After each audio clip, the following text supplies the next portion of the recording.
का एजेंडा बहुत क्लियर है, मुद्दे क्लियर हैं। राम मंदिर, 370, राफेल एचएएल पर आपने भ्रम फैलाया, यूसीसी, विकसित भारत, लेकिन आप लोग सर अपनी पार्टी नहीं संभाल पा रहे।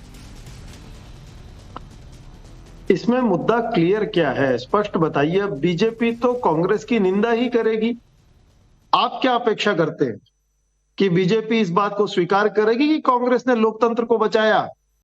क्या भाजपा स्वीकार करेगी कि कांग्रेस ने भारत की आर्थिक व्यवस्था और आर्थिक बढ़त की नींव रखी? क्या इस बात को स्वीकार करेगी कि वर्तमान में जो भारत की स्थिति है उसका एक बहुत बड़ा श्रेय कांग्रेस की नीतियों को जाता है? क्योंकि उस समय जब भारत देश में आर्थिक, राजनीतिक, सामाजिक परेशानियां थी, तब कांग्रेस ने अपनी विचारधारा लोकेश भाई, मैं थोड़ा सा इंटरप्ट कर रहा हूं। आपने कहा कि भारत की जो वर्तमान में स्थिति है उसका श्रेय कांग्रेस को जाता है, तो पहले तो सर खुलकर आप मान रहे हैं कि भारत की स्थिति बहुत शानदार है और ये वास्तु स्थिति है, तो फिर तो आप लोग रैलियों में, भाषणों में गलत बात कहते हैं कि भारत की ऐसी स्थिति है, वैसी स्थिति, आर्थिक स्थिति खराब है, डवाडोल स्थिति है। तो या तो वो बात सही है या तो ये बात सही है। राकेश जी, स्थिति और बढ़िया होती। अच्छा, आर्थिक भी, सामाजिक भी और राजनीतिक भी। ना तो सामाजिक तनाव होता, ना आर्थिक दबाव होता, ना राजनीति में असंवैधानिक तरीके से दांव पेच खेले जाते। खैर, ख्याल है, ख्याल अच्छा है, लेकिन हमारा प्रयास ये है कि 2024 में जिस भारत को हमने संजोया था, जिस भारत को हमने बनाया था, उसका पुनः उसी स्वरूप में जागरण हो। हम बात ठीक है, अमृतकाल की बात होती है 2047 में, लेकिन हम चाहेंगे कि 2047 तक वो भारत जो 1947 में आया था वो और सशक्त हो, ना कि एक नया भारत जिसकी एक कल्पना, जिसका केवल ये गुणगान गाते हैं लेकिन उसके बारे में कुछ नहीं कहते। तो हम तो चाहते हैं कि 2024 में वाकई में लोकहित की सरकार बने, लोकतांत्रिक तरीके से सरकार बने। ठीक। और भाजपा अगर कांग्रेस की निंदा करती है, खैर ये तो उसे करना ही है।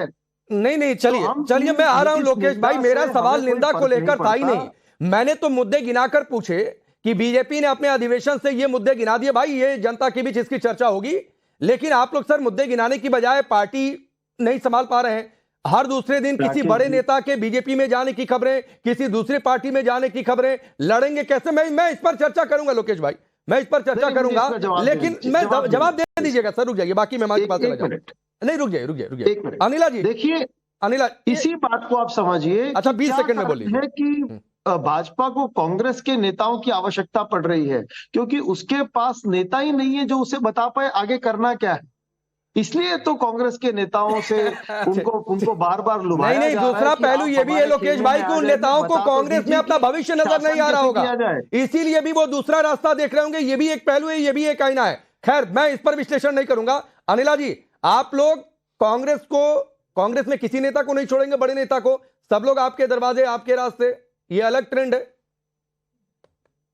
नहीं, मैंने सुना है कि कांग्रेस ने कुछ एक लिस्ट भी जारी की है कि कितने लोग इनको छोड़कर चले गए हैं, कितनों का कल्याण हुआ है, कितनों का कल्याण नहीं हुआ है। मतलब इतनी मेहनत और इतना रिसर्च वर्क अगर ये पहले कर लेते तो शायद इनके राजनीतिक दल से जो नेता हैं, जो इनके सो कॉल्ड दिग्गज चेहरे हैं, इनके राजनीतिक दल को छोड़ना नहीं पड़ता। ठीक है ना? भारतीय जनता पार्टी के तो नेता नहीं छोड़कर जाते भारतीय जनता पार्टी को, चाहे वो सत्ता में रहे, चाहे वो सत्ता में नहीं रहे। तो कुछ ना कुछ बात है ना कि इनके राजनीतिक दल को जब एक के बाद इनके बड़े चेहरे छोड़ के जा रहे हैं। 2024 की अगर मैं बात करती हूँ तो विभाकर शास्त्री जी, अशोक चौहान के, बाबा सिद्दीकी, जगदीश शेट्टियार जी, अशोक तंवर जी, मिलिंद देवड़ा जी, ये तो 2024 में इनके राजनीतिक दल को छोड़कर चले गए हैं। देखिए, ऐसा है कि अगर मैं भारत, एक बेसिक डिफरेंस है जब हम इंडिया और भारत कहते हैं। हाँ, राहुल गांधी जी आजकल भारत जोड़ो यात्रा कर रहे हैं, उनको इंडिया जोड़ो यात्रा करनी चाहिए, क्योंकि इनके अलायंस के भी पार्टनर्स एक एक करके इनका साथ छोड़कर चलते चले जा रहे हैं। नेता तो जा ही रहे हैं, इनके अलाइंस पार्टनर्स भी इनको छोड़ के जा रहे हैं, तो इनको अपनी चिंता करनी चाहिए। तो इंडिया जोड़ो यात्रा करें। बेसिक डिफरेंस मैं कह रही हूँ कि जो इंडिया और भारत का है ना, मैं आपको उसका डिफरेंस बनाती हूँ। इंडियन नेशनल कांग्रेस और भारतीय जनता पार्टी। भारतीय जनता पार्टी जो है भारत को जीने वाली पार्टी है, और भारतीय संस्कृति क्या है उसको समझने की आवश्यकता होती है, वो नब्ज पकड़ने की आवश्यकता होती है। जो कि अंग्रेजों के द्वारा बनाई गई राजनीतिक दल कांग्रेस पार्टी कभी नहीं समझ सकती है। भ्रष्टाचार और लूट, ये इनका मंत्र है। ठीक है अनिला जी, मैं आ रहा हूं।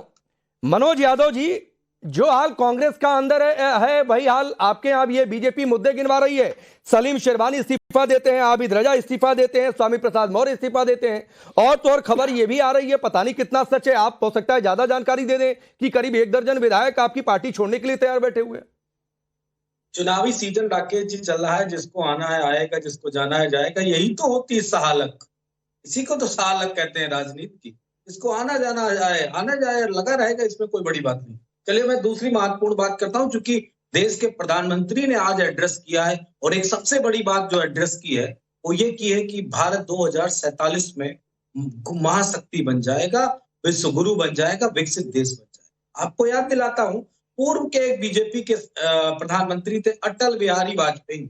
जब 1999 से 2000 में हम प्रवेश हुए थे, तब अटल बिहारी वाजपेयी और बीजेपी का नारा था कि 2020 में देश महाशक्ति नहीं मनोज जी मैं माफी के साथ रोक रहा हूं, आप बोल लीजिएगा। नहीं टोक नहीं रहा हूं, मैं सिर्फ ये जानना चाह रहा हूं बीजेपी का एजेंडा क्या, राष्ट्रवाद, विकसित भारत बनेगा नहीं बनेगा? सर ये चर्चा चलती रहेगी। मेरा आज का मुख्य एजेंडा ये है कि वो तो मुद्दे गिना रहे हैं, आप नेता गिनाने की स्थिति में नहीं है। आप एक तरीके से मोहर लगा रहे हैं कि दर्जन भर विधायक छोड़ रहे हैं, 3 महासचिव अलग इस्तीफा दे दिए। सर लड़ेंगे कैसे आप लोग? अरे हमारे पास कोई कमी है क्या प्रत्याशियों की? हर लोकसभा पे 5-5 लोग मांग रहे हैं, ये बड़ी बात नहीं है। मैंने इसीलिए उस बात को इग्नोर कर दिया। उस पे चर्चा किसी दिन विशेष रूप से कर लीजिएगा। आज बीजेपी के अधिवेशन पे चर्चा होनी चाहिए राकेश जी। इस पे मुझे ज्यादा नहीं, सिर्फ 15-20 सेकंड बोल लेने। बोलिए। भ्रष्टाचार की जननी है कांग्रेस। जितने भी उस कांग्रेस ने जननी मतलब मां ने जो भ्रष्टाचारियों को जन्म दिया, उनका अड्डा है भाजपा। किसका नाम गिनाओ, किसका गिनाओ? अशोक चौहान का गिनाओ, अजीत पवार का गिनाओ, या जितने भी भ्रष्टाचारी गए हैं बीजेपी में, तो यानी कि भ्रष्टाचार का अड्डा है बीजेपी, और उसके मुखिया है प्रधानमंत्री। तीसरी महत्वपूर्ण बात, अभी कहा कि टूट के चले जाएंगे, आधी कांग्रेस इधर चली जाएगी, अन्य पल टूट जाएंगे। सुनो, प्यार से कह रहा हूं, सिर्फ ईडी या सीबीआई में से एक हमको दे दो, सिर्फ एक 2 नहीं टूटेंगे। तुम्हारी अगर आधी से ज्यादा भाजपा न खत्म कर दे तो मेरा नाम मनोज यादव नहीं, और छोड़ो दूसरे की बात, सिर्फ अकेले मैं खत्म कर दूंगा। ठीक है मनोज जी, लेकिन ईडी सीबीआई एक्शन क्यों कर रही है? उनके पास भी वजह होंगी, इसकी कोई चर्चा नहीं कर रहा है। मैं अवधेश जी अपनी बात कंप्लीट कर रहा हूं। 10 सेकंड में सिर्फ 10 सेकंड में कंक्लूड कर दूं भाई। मैं कह रहा हूं नरेंद्र मोदी को बहुत ज्यादा अपने आप को शेर और सवा शेर बनने की जरूरत नहीं है। उनकी जो रियल ताकत है वो देश की जनता को पता है। आने वाले समय में उसका भी उनको जवाब। ठीक है, बहुत समय नहीं है, 100 दिन के अंदर किसकी क्या